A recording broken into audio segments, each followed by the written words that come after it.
Bonjour, c'est Nathanaël. Dans cette vidéo, je veux vous donner un aperçu de l'éditeur de mise en page.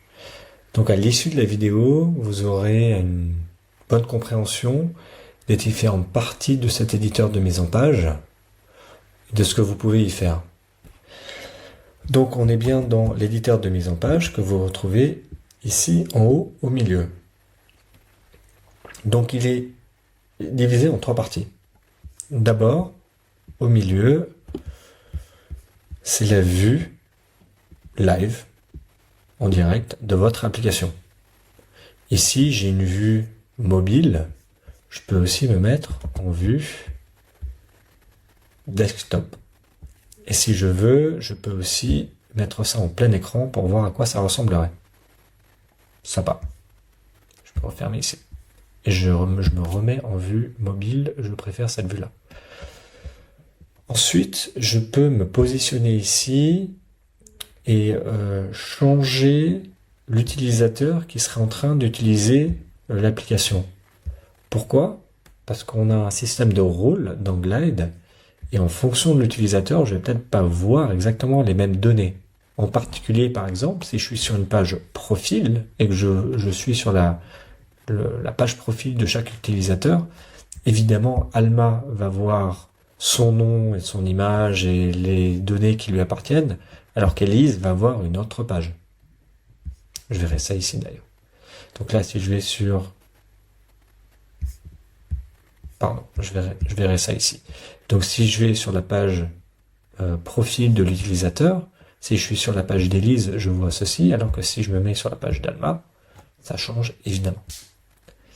Je me remets sur la page produit. Alors, maintenant, regardons le côté gauche.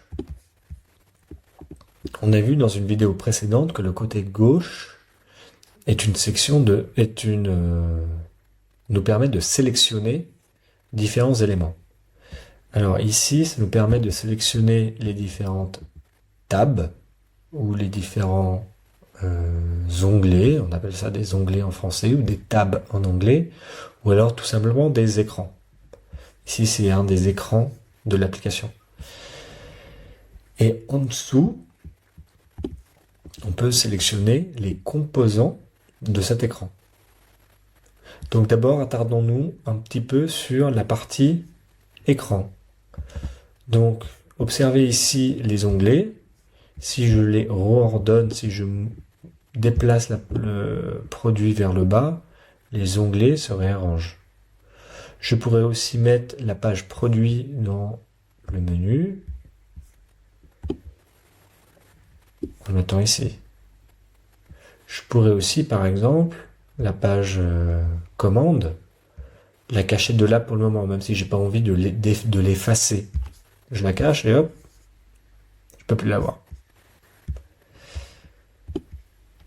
Donc voilà, c'est comme ça que je contrôle un petit peu les écrans et les onglets que je vais créer et pour qu'elles soient vues dans la mise en page de l'application. Alors, quand je sélectionne d'abord un onglet puis un composant, je peux changer sa configuration ici à droite. Donc par exemple, d'abord j'ai trois onglets. Dans l'onglet de gauche, qui est l'onglet général, je peux choisir quelle est la source, par exemple, de cette collection. La source de données, ça va être la table produit.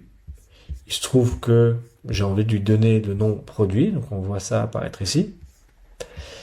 Et à chaque élément ici de cette liste, de cette collection, je peux associer certaines colonnes de la table.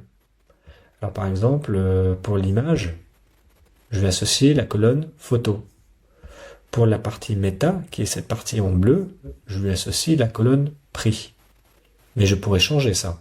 Je pourrais changer et mettre, par exemple, le nom de la warehouse. Et hop, on change la mise en page de notre application. C'est assez magique. On peut aussi changer, par exemple, le style visuel de cette liste. On peut en faire une liste. On peut en faire une checklist. Je retourne sur Card. Ces cartes, je peux les rendre plus grandes. En particulier, ça pourrait être intéressant si on va utiliser l'application de façon principale dans son navigateur web. Ou alors, les images, je peux en faire des cercles. Etc., etc. Je peux changer pas mal de choses ici. Je vais me remettre en S, je crois que c'était... Ça, c'était carré. Voilà. Et donc, je peux changer pas mal de choses ici. Dans la partie options, je contrôle la visibilité de cette connexion, de cette collection. Je peux filtrer les données. Ici, vous voyez qu'il y a un filtre. Je peux faire un sort sur la donnée, c'est-à-dire changer l'ordre de la donnée. Je peux les grouper, comme vous voyez ici, en fait, on a représenté toute cette liste d'éléments et on les a groupés par périphérique, périphéral, central component, etc. Parce qu'en fait, on a fait un groupement par catégorie. On a aussi rajouté ici une barre de recherche, qu'on peut retirer ou laisser. Et le filtre, c'est un filtre sur les catégories. Et enfin, on peut rajouter des actions. Les actions, par exemple, c'est ce bouton ici, la possibilité d'ajouter un produit. Donc si je peux retirer la possibilité d'ajouter un produit, ou je peux la rajouter, etc., etc. On peut rajouter des actions. Donc là, on a déjà passé en revue tout ce qu'il y a à voir dans l'éditeur de mise en page. C'est essentiellement la possibilité de changer la vue, que ce soit en vue mobile ou en vue navigateur web, la vue de quel utilisateur regarde l'application, et on a vu comment sélectionner soit l'écran, soit les composants de l'écran, de l'écran, et comment configurer ces composants.